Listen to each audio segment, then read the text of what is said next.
The maternity unit sister smiled again warmly. She'd already been warned to expect them. "Come with me," she said, and led them to a window beyond which were rows of incubators. Then she positioned them in front of one and pointed to it. "Here's baby Barney." "Barney?" The sister explained that the nurses had called him that, unofficially, because he was found in a barn. They all agreed it suited him. Gwen was practically in tears. "How could anybody abandon such a beautiful little soul as him, David?" "I know, love. The big question is, though, what'll become of him now, eh? What sort of future's he got?" Gwen couldn't take her eyes off him. If only the mother could see her offspring. Would she have the same feelings as Gwen? Plenty of women who couldn't have children of their own would more than likely give their right arms to have such a lovely little bundle as he. So what must his mother be thinking of? Betty Barrett had always had a particularly soft spot for her eldest grandson, Greg. Her only daughter, Carol, had given birth to him at Acrebury Green Farm during a nasty thunderstorm in August 1975. Betty had delivered him, because the storm had also brought down 2 large trees on the road between the village and Carthampton, which meant that the ambulance couldn't get through. The Barrett's eldest son, Brian, had emigrated to Canada in 1981 with his wife Mary and their small daughter Wendy. Bill and Betty's youngest son, Martin, was slightly backward, but worked part-time for Di and Gareth Owen at Acrebury Green Farm. The last 20 years had been, for Carol, nothing less than eventful. She was now very happily married to Alec Harris, who had adopted the young Greg as his own at the time. Alec was a builder who came to Acrebury to build the new telephone exchange and stayed on, but times hadn't always been happy for Bill and Betty's daughter. Ray Burton had been a farm worker at Acrebury Green, and the two had fallen for one another. Their marriage plans were abruptly called off for reasons best known to him. Ray was tragically killed in a car accident just afterwards, without knowing that Carol was carrying his child. Greg's mother was fast coming to the conclusion that the time was near when she would have to be honest with 19-year-old Greg that he wasn't Alec's natural son, unlike his younger brother Noel. How could she do it? How would he react? Tollingbourne Tuck rushed into the post office. "You go steady. At your age you'll do yourself a mischief. Ain't you seen the evening paper?" It was the first time she'd seen the headlines. Her eyes widened and she began to read with interest. "I heard it on the wireless. Let I sit down in this chair a minute.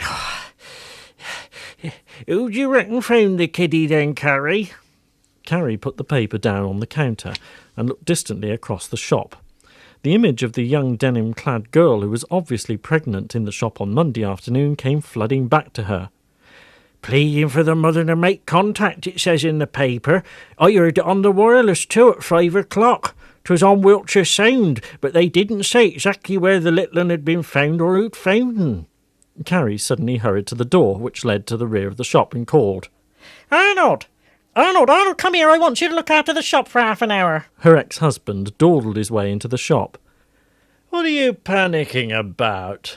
She unhooked her coat from the back of the door and quickly put it on. "I got to quickly go down to the police house," she said, and hurried back round the counter towards the main shop door. "I got some information I think might help." Arnold was extremely confused. "Carrie, what on earth are you talking about? Ain't you seen the evening paper, Arnold?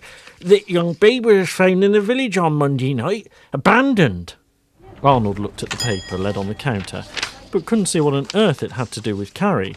She was by this time hightailing it out of the shop and down the road towards the police house. "You say she was all in denim, Mrs. Hicks," Sergeant Tidcombe confirmed as he scribbled in his notebook. "Denim jacket and jeans. If I remember correctly, one of her legs had a brightly coloured patch on it."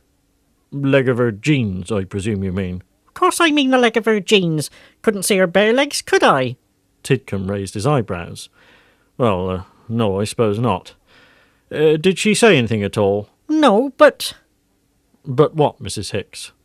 Carrie went on to explain that the girl had walked into the shop, hadn't bought anything but opened her mouth as if to say something, and she looked as if she was in pain. Then she'd left the shop.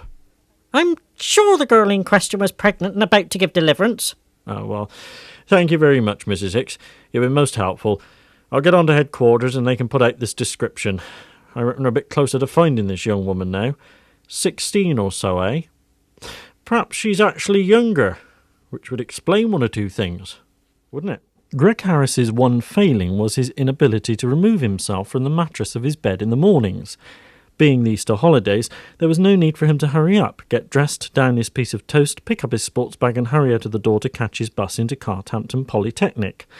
For some inexplicable reason, however, this particular Thursday morning he did. "Where are you off to?" shouted Carol from the kitchen. "You're still on holiday, or had you forgotten?" Too late, he'd gone. He had to rush down the hill from Stoneacre, where the Harrises lived in a modern semi, to Acrebury village to pick up the X65 bus.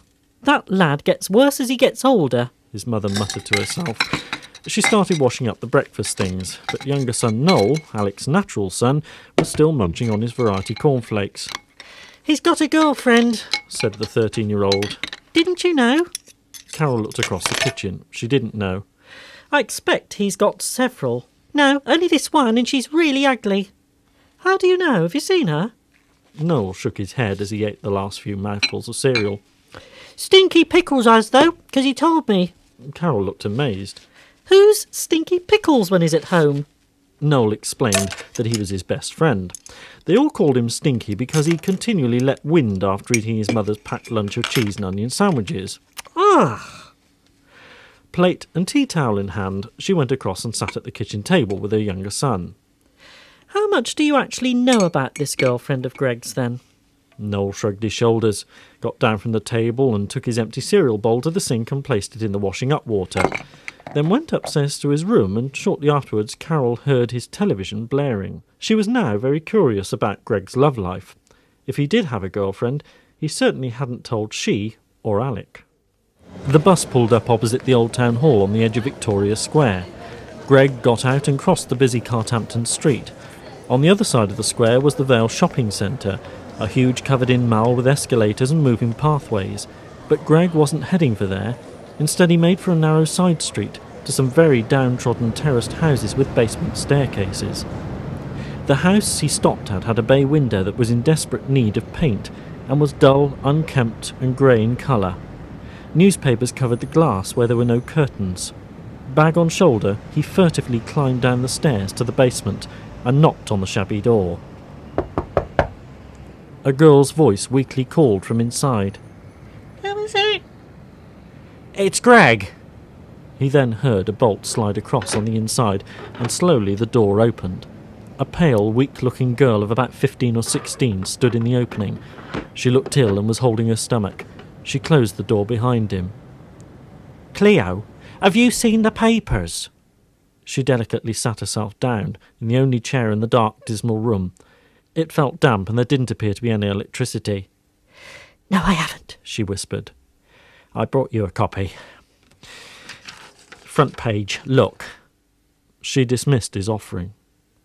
"I feel so ill, Greg. I can't go to the hospital. They'll know if I do. Greg, what shall I do?" "Cleo, if you don't, you'll die. See sense. What have you got to lose, eh?"